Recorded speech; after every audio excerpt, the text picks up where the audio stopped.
बेटा तुम लोगों को हमने मैथ में वास्तविक संख्याएं और बहुपद पढ़ा दिया था। आज हम लोग पढ़ेंगे दो चर रैखिक समीकरण। अगर फिजिक्स की बात करें तो फिजिक्स में प्रकाश का परावर्तन, प्रकाश का अपवर्तन, प्रिज्म और मानव नेत्र, इन सब के न्यूमेरिकल पढ़ा चुके हैं। तो आज हम लोग स्टार्ट करेंगे बेटा दो चर रैखिक समीकरण। पहले इंट्रोडक्शन देखते हैं, फिर इसके एक एक सवाल को सॉल्व करेंगे। न्यू एनसीईआरटी के हिसाब से बेटा एक्सरसाइज चलेगी। देखते हैं क्या करा है, सुनो। अगर दो चर रैखिक समीकरण की बात करें, दो चर रैखिक समीकरण, दो चर रैखिक समीकरण। बेटा एक मिनट को थोड़ा इंक डाल लेते हैं क्योंकि ये क्लियर नहीं चल रहा। इंक डाल लेते हैं थोड़ा। इसको देखो, ये टीवी नहीं चल रही।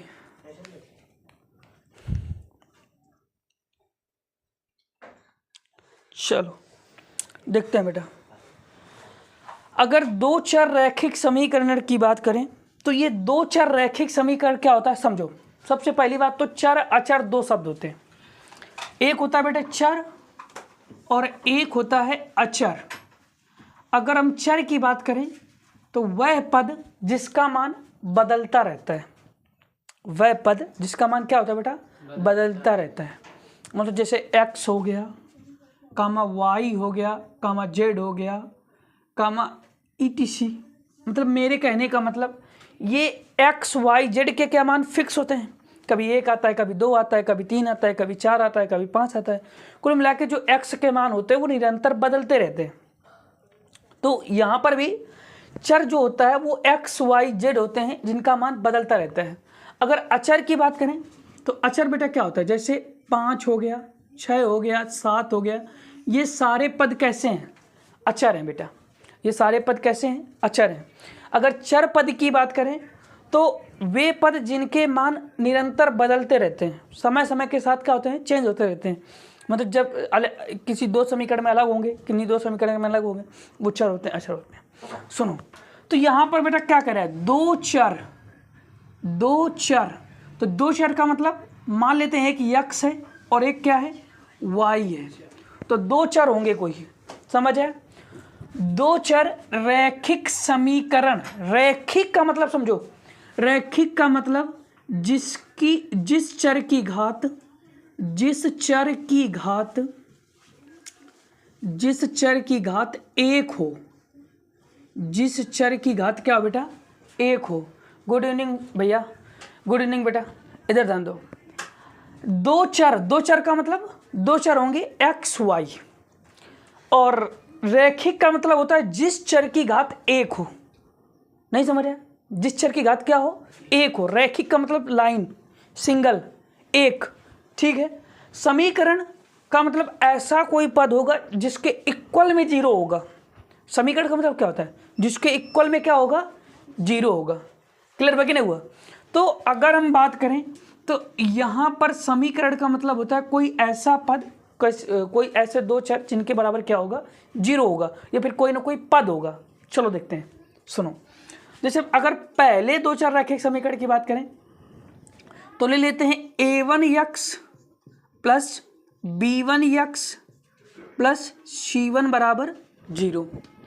ये एक दो चर रैखिक समीकरण है, सॉरी यहाँ y होगा। ये क्या है बेटा, दो चर रैखिक समीकरण।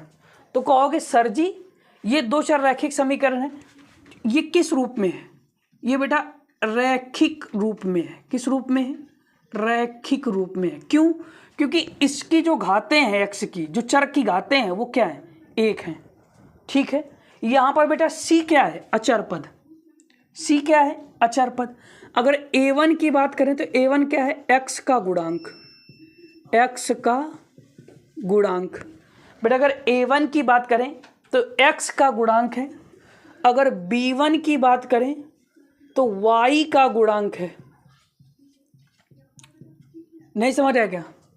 अगर x की बात करें तो a1 का गुणांक है, अगर y की बात b1 की बात करें तो y का गुणांक है, और अगर c1 की बात करें तो बेटा क्या है, अचर पद है, अचर पद है, ठीक है।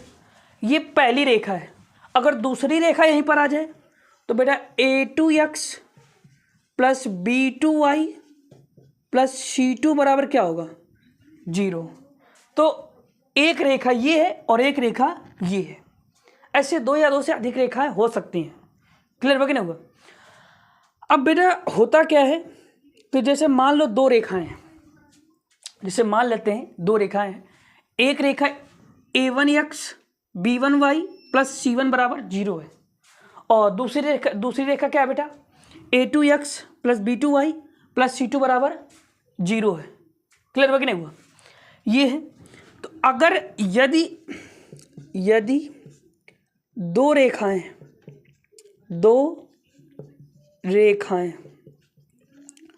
एक दूसरे को प्रतिच्छेद करें। बेटा प्रतिच्छेद का मतलब समझ रहे हो? मतलब यदि दो रेखाएं एक दूसरे को आपस में काटें, क्या करें आपस में काटें। तो मान लो एक रेखा ये है और एक रेखा ये है। ये वाली जो रेखा है बेटा वो क्या है A1x plus B1y plus C1 बराबर 0। जो ये वाली रेखा है क्या है बेटा A2x plus B2y plus C2 बराबर 0। तो ये दोनों रेखाएं एक दूसरे को क्या कर रही हैं प्रतिच्छेद कर रही हैं। क्या कर रही हैं प्रतिच्छेद कर रही हैं। तो पहले ये ध्यान दो कि यहाँ पर दो रेखाएं एक दूसरे को क्या कर रही हैं बेटा एक बिंदु पर काट रही हैं। किस बिंदु पर काट रही हैं एक बिंदु से। तो यहाँ पर जब एक बिंदु पर काट रही हैं, एक बिंदु पर काट रही हैं तो बेटा हल कितने होंगे? अरे जितने बिंदुओं पर काटेंगी उतने ही तो हल होंगे। तो यहाँ कितने होंगे एक हल होगा। कितने होंगे बेटा केवल एक हल होगा। जब दो रेखाएं एक दूसरे को प्रतिच्छेदित करेंगे तो केवल एक हल होंगे। कितने होंगे बेटा एक हल होंगे। एक हल होंगे या एक हल होगा, लिखो सीधा एक हल होगा क्योंकि एक बिंदु है तो एक हल होगा। बेटा इसकी कंडीशन क्या होगी? कंडीशन क्यों पूछता है? अगर कंडीशन की बात करें A1/A2, A1 का मतलब x का गुणांक। बेटा दूसरा क्या है does not equal to B1/B2। देखो अगर तुम्हें ऐसा नहीं दिया गया तो इस तरीके से दिखाया जाएगा कि A1/A2 बराबर B1/B2। अगर डज नॉट इक्वल टू है यानी कि बराबर हम क्यों कहेंगे, बराबर नहीं है तो A1/A2 डज नॉट B1/B2। अगर ये है तो इसका मतलब दो रेखाएं एक दूसरे को क्या कर रही हैं बेटा प्रतिच्छेद कर रही हैं। और अगर ऐसी कंडीशन है तो इसका मतलब है कि केवल एक हल होगा या अद्वितीय हल होंगे। अद्वितीय का मतलब क्या है अद्वितीय मतलब केवल एक, मतलब दो नहीं हो सकते। अद्वितीय का मतलब दो नहीं हो सकते तो मतलब एक हल होंगे। समझ आए? दूसरी कंडीशन ये है कि यदि दो रेखाएं एक दूसरे के समांतर हों। कैसी हों? समांतर हों। बेटा यदि दो रेखाएं एक दूसरे के समांतर है, समांतर का मतलब कि एक रेखा ये है और एक रेखा ये है। अब मान लो ये रेखा A1x plus B1y plus C1 बराबर 0 है, ऐसा मान लेते हैं। ठीक है। और दूसरी रेखा बेटा A2x plus B2y plus C2 बराबर 0 है। ठीक है। तो ये बताओ ये दोनों रेखाएं क्या एक दूसरे को काट रही हैं? कहीं पर भी नहीं काट रही हैं। जब बेटा कहीं पर भी नहीं काट रही हैं तो इसके हल क्या होंगे? कोई हल नहीं होंगे। अनेक कैसे हो सकते हैं? अनेक तब होंगे जब दो या दो से अधिक बिंदुओं पर काटे। यहां पर तो टच ही नहीं कर रहा एक दूसरे को। जब एक दूसरे को टच ही नहीं कर रहा तो बेटा कैसे हो सकते हैं हल इनके? कोई हल नहीं होंगे। क्या बेटा होगा सुन? कोई हल नहीं होंगे। कोई हल नहीं होंगे। अब इसमें किस तरीके से दिखाया जाएगा? इसमें दिखाया जाएगा बेटा A1/A2 बराबर B1 upon B2 does not equal to C1 upon C2, या फिर समांतर बोलेगा या फिर इस तरीके का चेक करना पड़ेगा तुम्हें। कैसे चेक करोगे बेटा, A1 A2 A3 sorry A1 A2 B1 B2 C1 C2 का मान दिया गया होगा, ऐसे बटे में रख के देखोगे, अगर ये कंडीशन बन रही है तो इसका मतलब कोई हल नहीं है, मतलब समांतर है। समझ आया? आगे जब सवाल पढ़ेंगे तो क्लियर भी करेंगे। अगला पॉइंट क्या है बेटा, अगला पॉइंट ये है कि यदि दो रेखाएं एक दूसरे के, यदि दो रेखाएं एक दूसरे के समपाती हो बेटा, समपाती का मतलब क्या है? समपाती का मतलब यह है कि एक के ऊपर एक, जैसे मान लो ये हाथ है, इस हाथ को हम ऐसे रख दें तो ये बेटा क्या है? समपाती है। तो यहां पर एक रेखा ये है और दूसरी रेखा ये है, तो ये कंडीशन किसकी है? समपाती की। अब बेटा देखो यहां बहुत सारे बिंदु मिल रहे हैं, क्या हो रहा है? बहुत सारे बिंदु मिल रहे हैं। समझ आया? इस कंडीशन में ये दोनों रेखाएं कैसी हैं बेटा? समपाती हैं। कैसी हैं? समपाती हैं। अब चाहो तो यहां लिख सकते हो रेखा का A1x plus B1y plus C1 बराबर 0, ये होगा A2x plus B2y plus C2 बराबर 0। लिख सकते हैं? लिख सकते हैं। दो रेखाएं हैं बेटा, इसमें कंडीशन क्या होगा? पहले तो ये तो हल कितने होंगे? अपरिमित रूप से अनेक हल होंगे, क्योंकि अनेक बिंदुओं पर काट रही रेखा, तो अपरिमित रूप से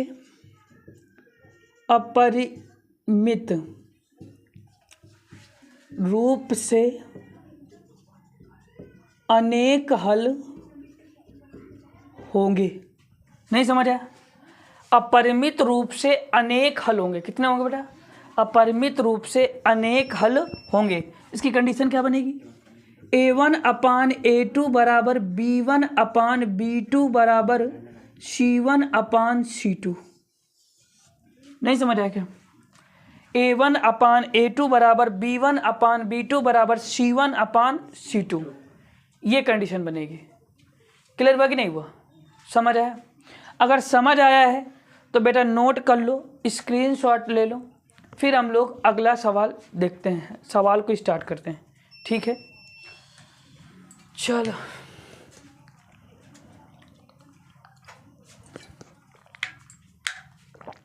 ये तुम लोगों का इंट्रोडक्शन है इस चैप्टर का। ठीक है, अब हम लोग बेटा स्टार्ट करेंगे क्वेश्चन।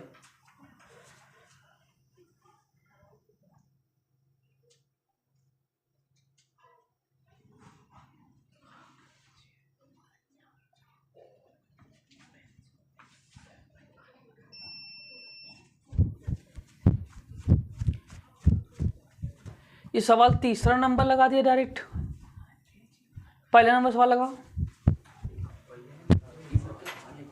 हाँ नहीं, एक्सरसाइज के है 3.1।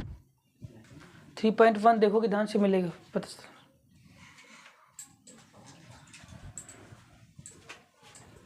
एक मिनट रुक जाओ बेटा,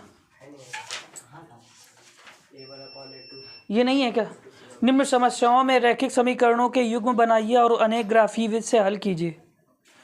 कक्षा X के 10 विद्यार्थियों ने एक गणित में पहली प्रतियोगिता में भाग लिया। यदि लड़कियों की संख्या लड़कों की संख्या से 4 अधिक है तो प्रतियोगिता में भाग लिए लड़कों तो लड़कों की संख्या है। तो यही सवाल सही है बेटा, ध्यान दो। हटा दें इसको। चलो देखो, तो सॉल्व करते हैं बेटा, ध्यान देना। पहला सवाल क्या करा देखना ध्यान से। अगर पहले सवाल की बात करें, यार इन्वर्टर बहुत डिस्टर्ब कर रहा है।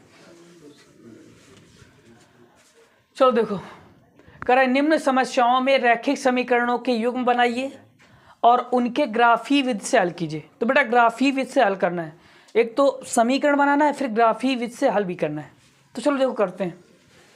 तो ग्राफ बहुत ज़्यादा जरूरी है, आना चाहिए ग्राफ बनाना आना चाहिए, क्योंकि इस ग्राफीय से सवाल पूछता है, बार बार हमेशा पूछता है। तो कह रहा है कक्षा 10 के 10 विद्यार्थियों ने, कक्षा 10 के 10 विद्यार्थियों ने एक गणित की पहली प्रतियोगिता में भाग लिया। यदि लड़कियों की संख्या लड़कों की संख्या से 4 अधिक हो तो प्रतियोगिता में भाग लिए लड़कों एवं लड़कियों की संख्या ज्ञात कीजिए। तो सुनो बेटा, कक्षा 10 में टोटल विद्यार्थी कितने हैं? 10 हैं। तो 10 हैं तो इसका मतलब कि कुछ लड़के होंगे और कुछ लड़कियां होंगी। तो हम लोग मान लेते हैं, माना कि लड़कों की संख्या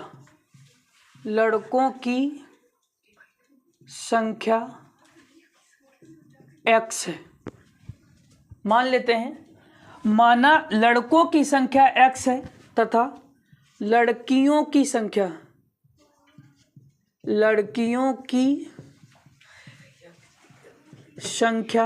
y है, ऐसा मान लिया। बेटा अगर लड़कों की संख्या x है और लड़कियों की संख्या y है तो कुल लड़के कितने हैं? कुल लड़के 10 हैं, सॉरी कुल टोटल विद्यार्थी कितने हैं? 10 हैं। तो पहला समीकरण बनेगा x प्लस वाई बराबर 10। ये समीकरण फर्स्ट बन गया। ठीक है, ये समीकरण क्या बन गया? फर्स्ट बन गया। अब बेटा सुने क्या कहा, ध्यान देना। कह रहे विद्यार्थियों ने गणित की पहले प्रतियोगिता में भाग लिया।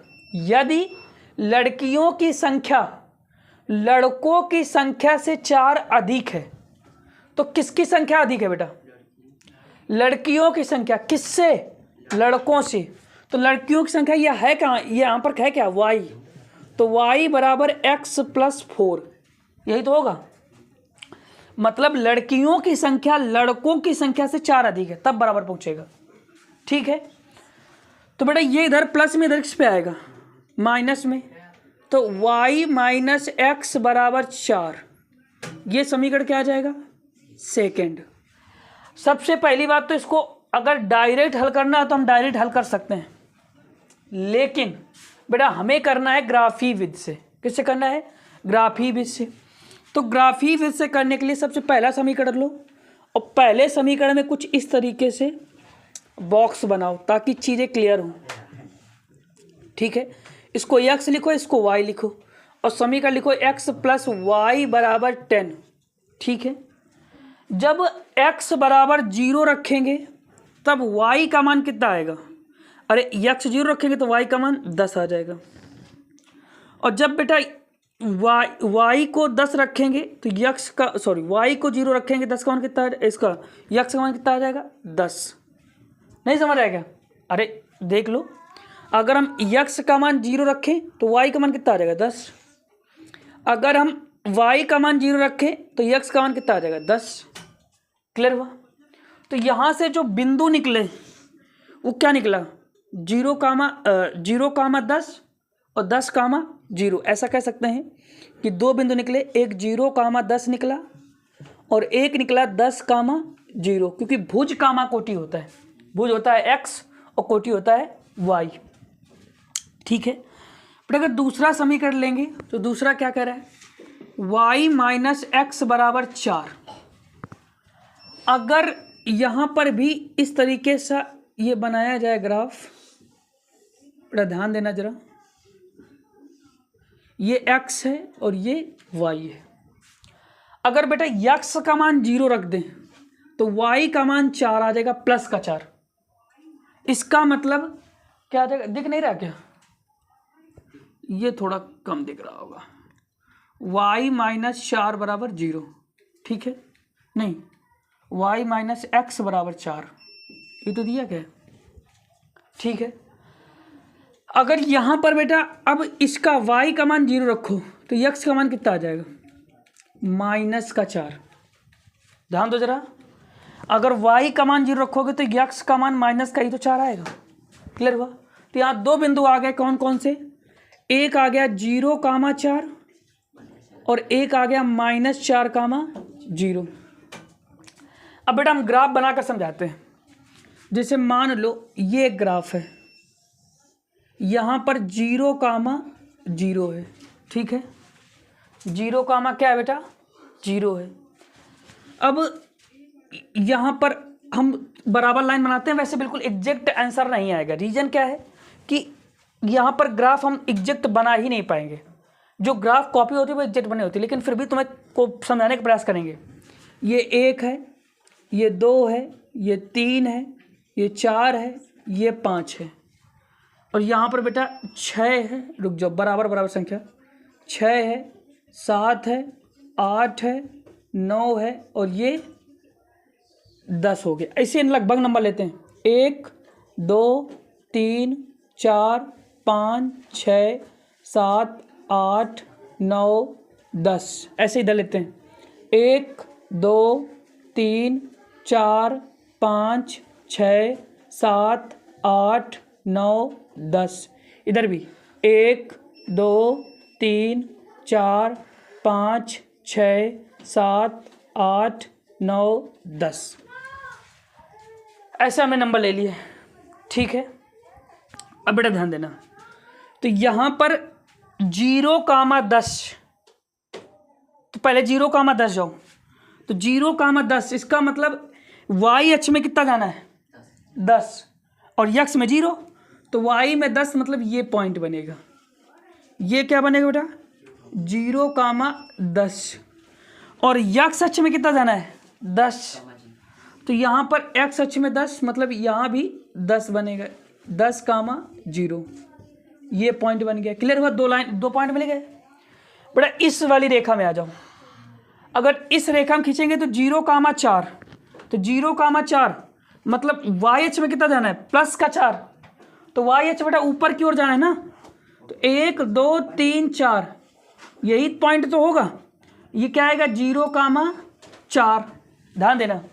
बेटा दूसरा क्या है -4,0, -4,0 का मतलब क्या है कि x अक्ष में माइनस की तरफ आओ, तो 1 2 3 4 ये है, तो -4,0। क्लियर हुआ कि नहीं हुआ? अब बेटा लाइन खींचो, लाइन देखो खींचते हैं, इसको खींचोगे तो ये कुछ इस तरीके से खींचेगी, इसको खींचो, ये देखो, तो बेटा इस बिंदु पर दोनों रेखाएं एक दूसरे क्या कर रही हैं, काट रही हैं, तो इसी जगह पॉइंट निकलेंगे, एक पॉइंट ये निकलेगा और एक पॉइंट ये निकलेगा। हालांकि बिल्कुल एग्जैक्ट सही नहीं होगा।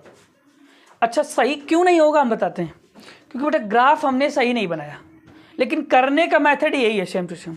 ठीक है, तुम जब ग्राफ से करोगे ना तुम्हें एक ग्राफ कॉपी मिलेगी, अगर उस ग्राफ में खींचोगे ना ये लाइन है, बिल्कुल एग्जैक्ट मान निकलेगा जो इससे हल करने पे निकलेगा।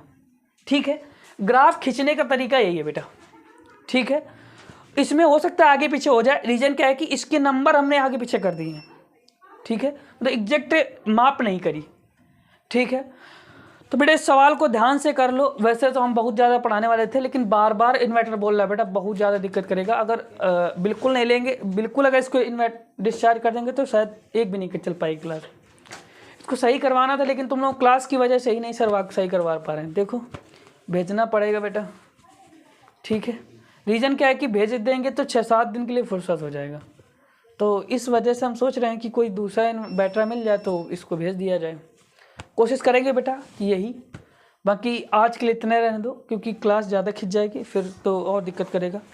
बेटा दूसरा एक सवाल और है, वो अपने आप से करना, नहीं तो हम उसी सवालों को आगे से स्टार्ट कर देंगे, वहीं से सवाल स्टार्ट कर देंगे कल की क्लास में। कभी कभी हो जाता है बेटा टेक्निकल प्रॉब्लम, कभी कभी ज़्यादा होती है। कहते हैं ना जब मेहनत करते हैं तो 10 से परीक्षा भी ली जाती है कि भैया कितना ज़्यादा झेल सकते हो। हाँ चलते बेटा, आज के लिए काफ़ी, थैंक यू।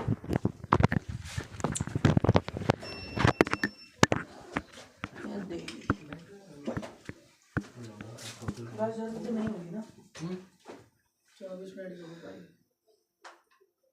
बच्चे तो वही दिक्कत होती है।